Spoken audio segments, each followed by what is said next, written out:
Wow, what is this vegetable? I've never tasted anything like it before, and it's amazing. These are the vegetables I've been sending, the ones I've poured my heart into growing. Yet my son says he's eating them for the first time today. I glance at my daughter-in-law, and she's clearly acting suspicious.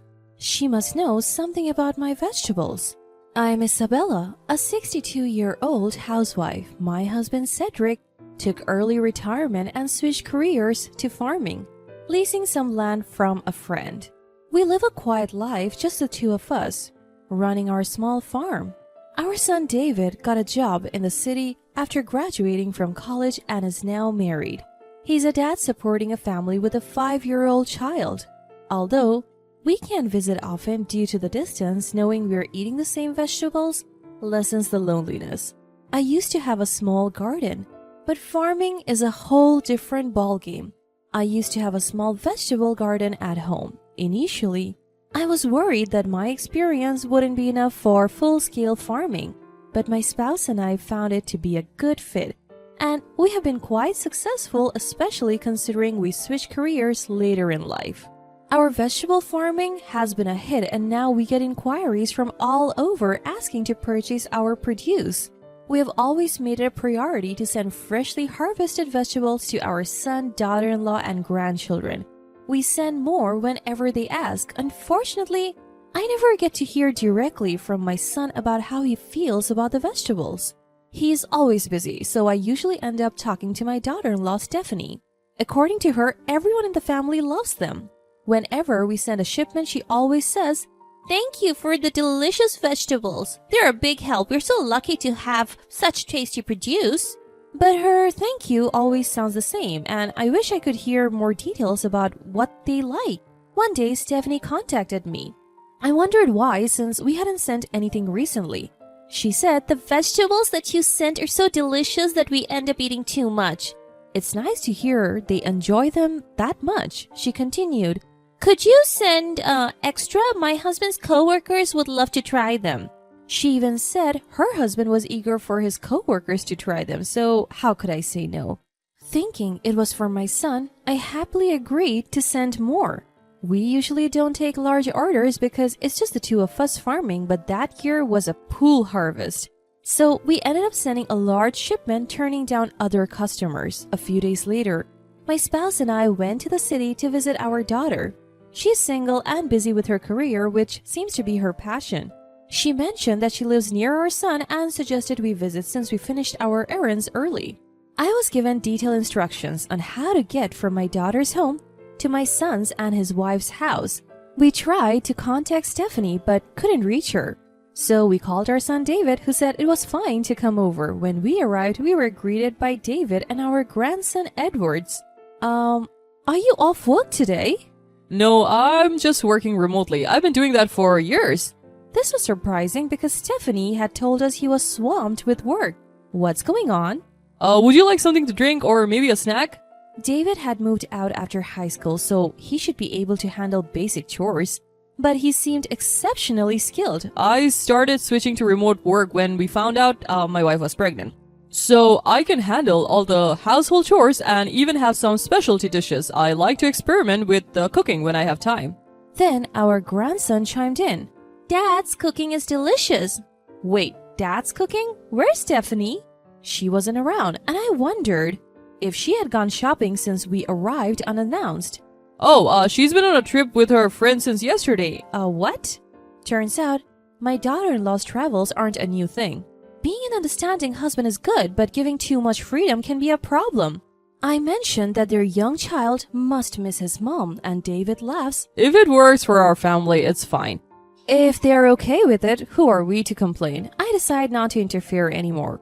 Since she's not here, why don't you stay over?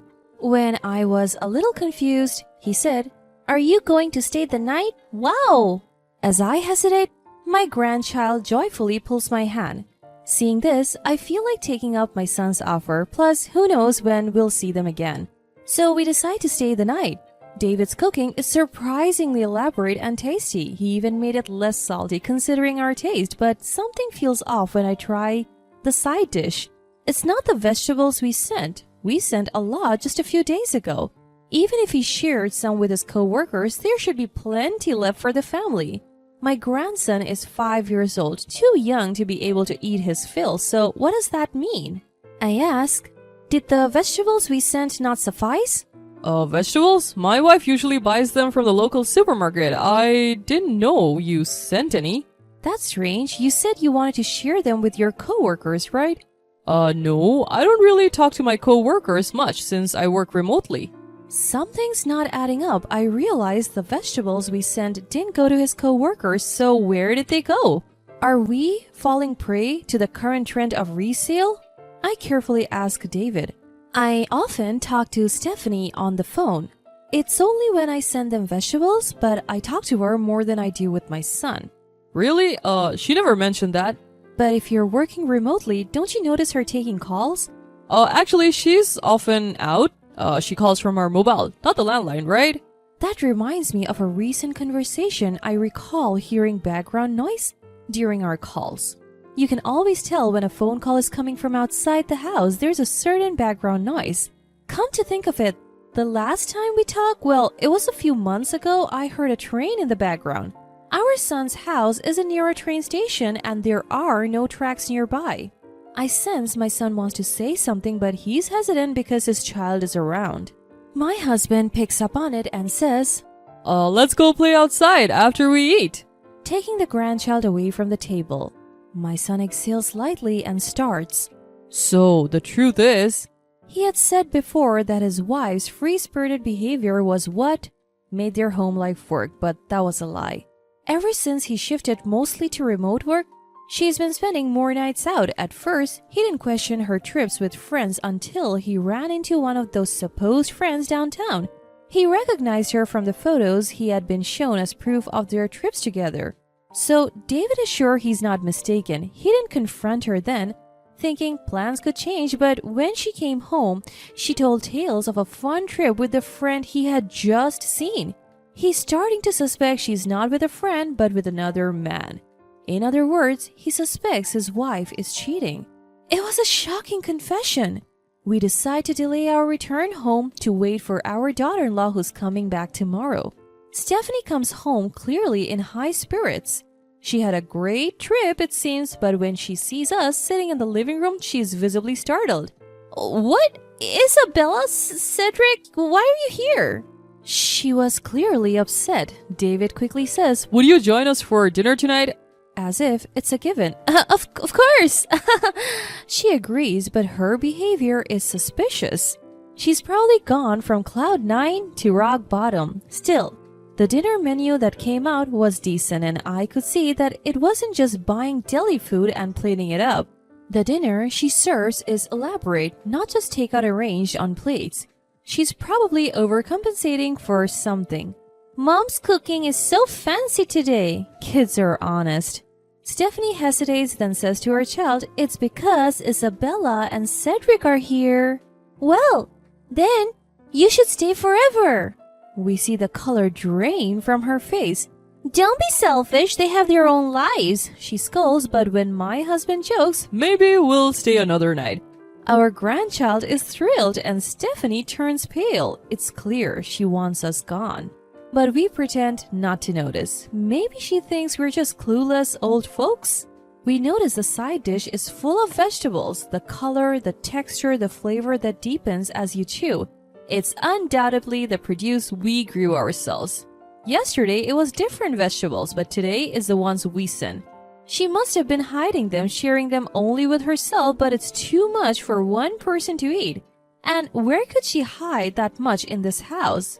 Between our son's story and these vegetables, something is definitely off. Our son and grandchild taste the side dish and both exclaim, this is delicious! Only Stephanie, our daughter-in-law, seemed momentarily flustered. She kept her eyes down and focused on eating another side dish. It's as if she's saying, don't bring up the vegetables. When we finish eating and prepare to leave, she looks visibly relieved. We offer to stay the night, citing our son's late work hours, but we decide to leave, concerned about the produce. We need to investigate this as soon as possible in place of our son. The next day, we hire a private investigator to look into Stephanie's activities. The results come back sooner than expected. Just as our son suspected, Stephanie was having an affair with a married man. But it's not just any married man.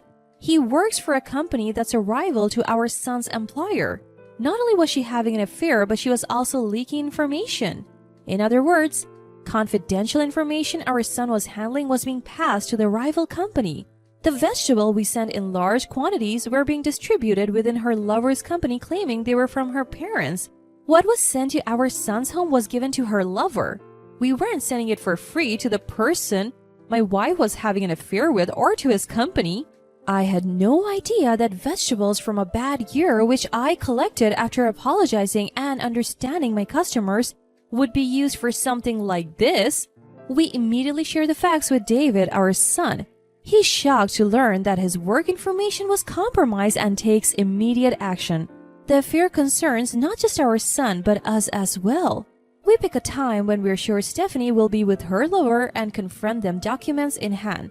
Their faces change color as they read through the evidence.